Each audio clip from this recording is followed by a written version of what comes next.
दोस्तों, उत्तर प्रदेश की राजनीति और प्रशासनिक गलियारों से एक ऐसी खबर सामने आई है जिसने हर किसी का ध्यान अपनी ओर खींच लिया है। जब उत्तर प्रदेश की राज्यपाल आनंदीबेन पटेल एक संस्था के निरीक्षण पर पहुंची तो उन्होंने जो सवाल उठाए हैं वे अब पूरे प्रदेश में चर्चा का विषय बन चुके हैं।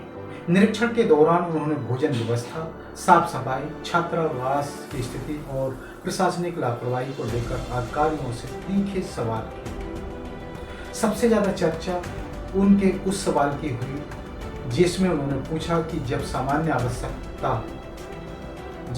आवश्यक वस्तुओं की व्यवस्था ठीक से नहीं है तो कुछ दूसरी चीजों की उपलब्धता कैसे सुनिश्चित हो रही है। यह सवाल केवल एक रसोई या छात्रावास तक सीमित नहीं रहा, बल्कि लोगों ने इसे पूरे प्रशासनिक तंत्र की जवाबदेही से जोड़कर देखना शुरू कर दिया। सोशल मीडिया पर इस घटना की वीडियो और तस्वीरें तेजी से वायरल हुई और बहस शुरू हो गई कि आखिर व्यवस्था में इतनी खामियां क्यों दिखाई दे रही हैं।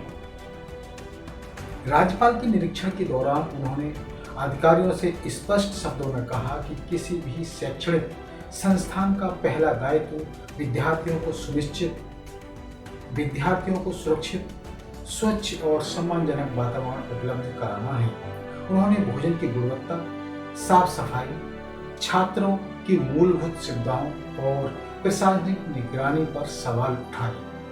निरीक्षण के दौरान कई अधिकारियों के चेहरे पर असहजता दिखाई दी क्योंकि राज्यपाल लगातार एक व्यवस्था की जानकारी ले रही थी। उनका संदेश साफ था कि यदि व्यवस्था कागजों पर बेहतर दिखाई जा रही है लेकिन वास्तविकता अलग है तो उसमें सुधार करना प्रशासन की जिम्मेदारी है। इस पूरे घटनाक्रम के बाद राजनीतिक चर्चाएं भी तेज हो गई।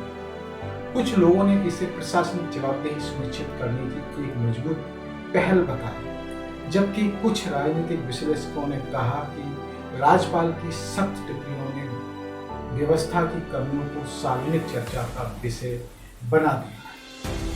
हालांकि यह ध्यान रखना जरूरी है कि राज्यपाल ने अपने निरीक्षण के दौरान मुख्य रूप से व्यवस्थाओं में सुधार, पारदर्शिता और जिम्मेदारी पर जोर दिया।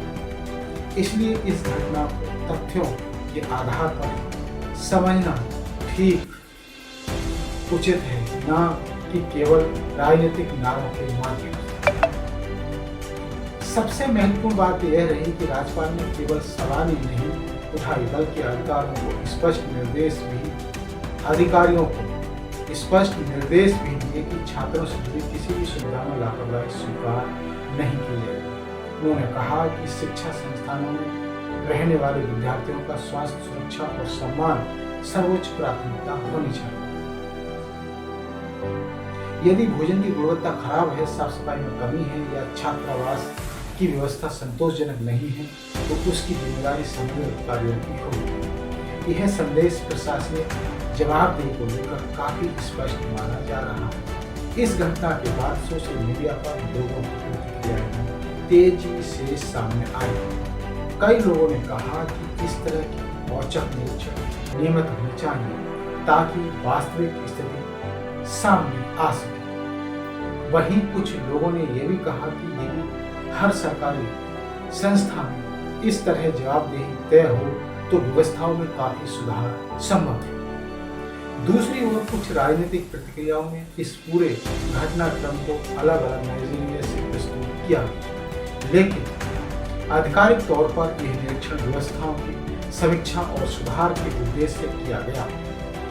विशेषज्ञों का मानना है कि किसी भी लोकतांत्रिक व्यवस्था में संस्थानों का समय समय पर निरीक्षण और जवाबदेही तय होना आवश्यक है।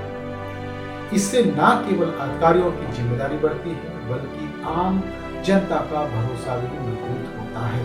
यदि निरीक्षण के दौरान कमियां सामने आती हैं और उन पर समयबद्ध कार्रवाई होती है तो उसका सीधा लाभ विद्यार्थियों और आम नागरिकों को मिलता है। यही कारण है कि राज्यपाल के इस निरीक्षण को केवल एक औपचारिक कार्यक्रम नहीं बल्कि प्रशासनिक सुधार के संदेश के रूप में भी देखा जा रहा है। अब सबसे बड़ा सवाल यह है कि क्या इस निरीक्षण के बाद संबंधित विभागों में वास्तविक सुधार दिखाई देगा? क्या जिन कमियों की ओर ध्यान दिलाया गया उन्हें दूर करने के लिए ठोस कदम उठाए जाएंगे? और क्या भविष्य में ऐसे निरीक्षण अन्य संस्थानों में भी होंगे? इन सवालों के जवाब आने वाले समय में प्रशासनिक कार्रवाई और उसके परिणामों से मिलेंगे। फिलहाल इतना जरूर कहा जा सकता है कि इस निरीक्षण ने सरकारी व्यवस्थाओं, जवाबदेही और पारदर्शिता को लेकर एक नई चर्चा शुरू कर दी। आपकी क्या राय है? क्या ऐसे निरीक्षण नियमित होने चाहिए और क्या इससे सरकारी संस्थानों की कार्यप्रणाली में सुधार आएगा? अपनी राय हमें कमेंट बॉक्स में जरूर बताएं। यदि आपको ये जानकारी उपयोगी लगी हो तो वीडियो को लाइक करें, अपने दोस्तों के साथ साझा करें और ऐसे ही तथ्यपरक समाचारों के लिए हमारे चैनल को सब्सक्राइब करना ना भूलें। तो मैं सुबोध कुमार फिर आऊँगा एक नई और महत्वपूर्ण जानकारी के साथ। तब तक के लिए धन्यवाद, नमस्कार, जय भीम, जय भारत, जय संविधान।